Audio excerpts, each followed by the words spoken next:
3 leçons que j'ai appris de Gary Vaynerchuk. Pour ceux qui ne le connaissent pas, c'est un influenceur entrepreneur très connu aux États-Unis. Et en 2017, j'ai eu le privilège assez fantastique de partager la scène avec Gary Vaynerchuk dans le cadre d'une conférence pour un organisme qui s'appelait Dealer Talk. Donc, ce sont tous les plus gros concessionnaires automobiles au Canada. Et souvent, on me demande, c'était comment rencontrer Gary Vaynerchuk.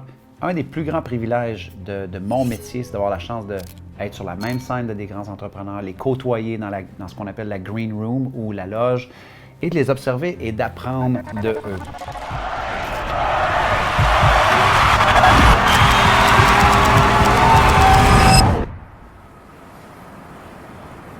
Donc, avant de vous partager ces 3 leçons-là que j'ai appris à côtoyer Gary Vaynerchuk pendant une demi-journée, en fait, peut-être un peu de contexte. Donc, le matin de la conférence, eh bien, Gary était pris dans le trafic de Toronto et moi, j'étais son point de contact parce qu'on devait se rencontrer avant sa conférence pour faire une entrevue. Donc, il est très fort sur les médias sociaux.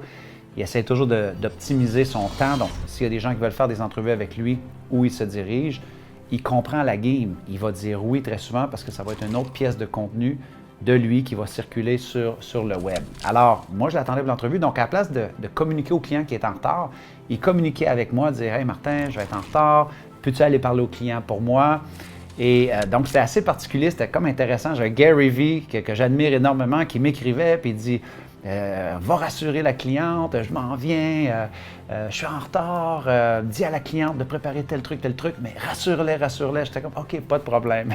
OK. Donc, et finalement, il est arrivé. Et évidemment, quand il est arrivé, son histoire, c'était pas je suis en retard ou quoi que ce soit. Et ça, c'est la première leçon que j'ai appris de Gary Vaynerchuk. Dès qu'il est rentré, autant avec moi qu'avec la cliente, OK? Un des super pouvoirs de Gary Vaynerchuk, c'est de faire sentir les gens qu'il rencontre automatiquement importants. C'est un gars qui élève les personnes. Donc, dès qu'il est rentré, il était tellement présent sur moi pour me remercier pour ce que j'avais fait pour lui, remercier pour avoir été par la cliente, remercier d'avoir préparé le gars de la technique parce qu'il m'avait demandé des trucs techniques pour préparer son micro. Tout de suite, la cliente arrive. « Hey, I'm sorry, mais tout de suite, thank you so much. Amazing event, l'événement est incroyable, tout ce que vous avez fait, wow! L'audience, vous avez tous mis ces gens-là dans cette scène-là, la salle, elle est belle, merci, mon équipe m'a dit que tu as fait un travail exceptionnel. » Et ça, c'est un grand signe, les leaders sont capables de faire ça tout de suite. De voir le beau, le bon, le bien chez les personnes que l'on rencontre. Si on sait des trucs qui ont fait de beau, de bon, de bien, tout de suite, le souligner, le mentionner. Et dès qu'on rencontre une personne, si on ne sait pas qu'est-ce qu'elle a fait de bien, le souligner, qu'est-ce qu'on voit qu'elle fait de bien. Ça, on appelle ça élever les gens. Et quand on élève des gens, bien, automatiquement, les personnes veulent bien faire pour nous. Ils veulent collaborer avec nous, ils veulent dire du bien de nous, ils veulent nous référer, ils veulent nous promouvoir. Et ça, dès qu'on est en contact avec Gary Vaynerchuk, dès le début, eh bien, on le sent. OK? Deuxième chose que j'ai appris à observer Gary Vaynerchuk, donc on a fait une entrevue ensemble avant sa conférence. Vous pouvez aller voir, c'est sur ma chaîne YouTube.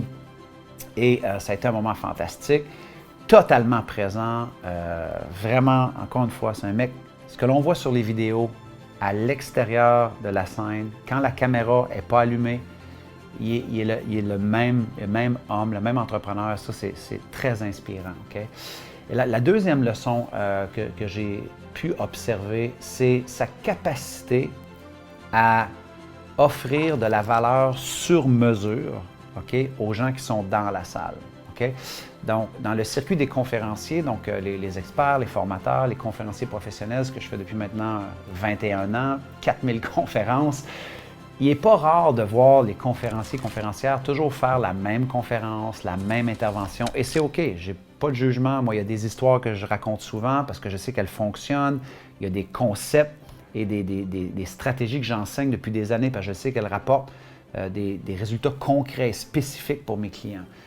Mais d'être toujours capable de ramener ça aux besoins du client. Et Gary Vaynerchuk, après son introduction, automatiquement, il est rentré dans des exemples pour le marché automobile, l'enjeu du marché immobilier, à quel point l'horizon dans le domaine de l'automobile avait changé, à quel point la relation avec le client et les dealerships, donc les concessionnaires automobiles, avaient changé. Il leur a donné son point de vue à lui de l'industrie, de à quoi fallait porter attention. Et par la suite, il est encore plus loin en faisant un question-réponse avec les centaines de personnes qui étaient dans la salle. Donc, il faut se poser la question, quand moi je l'ai regardé, vous pouvez faire la même chose, de dire comment tu peux offrir du encore plus sur mesure à tes clients. Comment est-ce que tu peux aller encore plus loin en connaissant leurs besoins, rechercher leurs besoins? Est-ce que tu as un point de vue sur leur réalité? Qu'est-ce que tu as remarqué qui change? Parce que le plus que tu adaptes ton message à la réalité des gens qui t'ont embauché, le plus que tu peux raisonner avec eux et qui peuvent construire des ponts ou faire des liens avec leur réalité. Et ça, c'est pas tout le monde qui fait ça. OK? La troisième chose que Gary Vee m'a apporté, qui m'a fait réfléchir, ça c'est assez connu, mais de le voir en action, c'est assez impressionnant, c'est son niveau de productivité.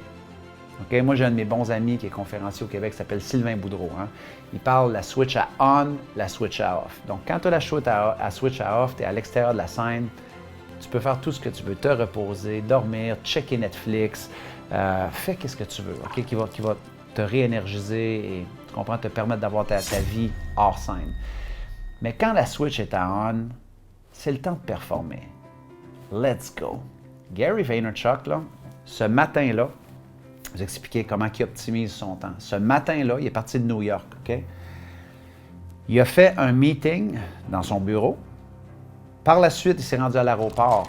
Il y a des gens qui l'attendaient de l'autre côté de la sécurité, à qui il avait demandé de s'acheter un billet d'avion juste pour traverser la sécurité, pour faire un meeting avec lui, jusqu'à temps qu'il prenne l'avion. Donc lui, ça lui donne un maximum de temps avant d'aller faire l'embarquement.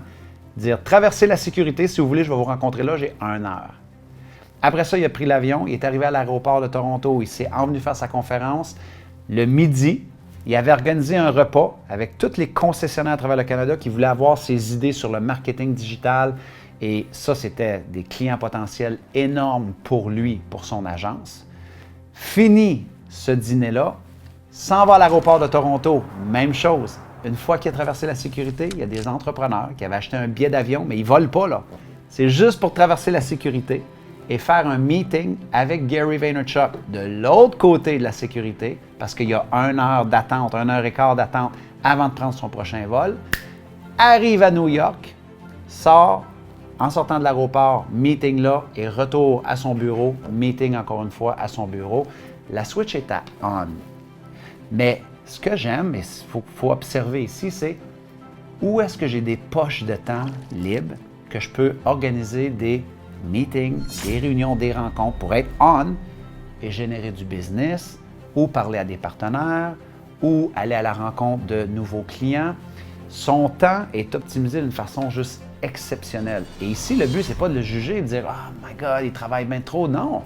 En tant que personne qui réalise des projets, en tant qu'entrepreneur, il faut vraiment être au clair là-dessus. Quand c'est le temps d'avoir la switch à on, c'est le temps d'avoir la switch à on, mais encore faut-il optimiser son temps et le rentabiliser et surtout avoir un maximum de profitabilité, s'assurer qu'on fait des tâches qui sont rentables, mais des tâches qui sont profitables pour notre business.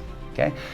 Et juste de côtoyer ces trois enseignements-là pendant la journée, de le voir faire son art, parce que c'est un artiste en fait, un peu dans ce qu'il fait, bien, c'est le fun parce que toi, par la suite, tu peux te dire, OK, attends, comment moi je peux appliquer un peu plus de élever les gens que je rencontre? Comment est-ce que je peux appliquer un peu plus de sur-mesure dans mes produits, dans mon service, auprès de mes clients, ma clientèle, les gens qui m'embauchent? Et surtout, est-ce que mon temps est optimisé pour être dans un maximum de profitabilité?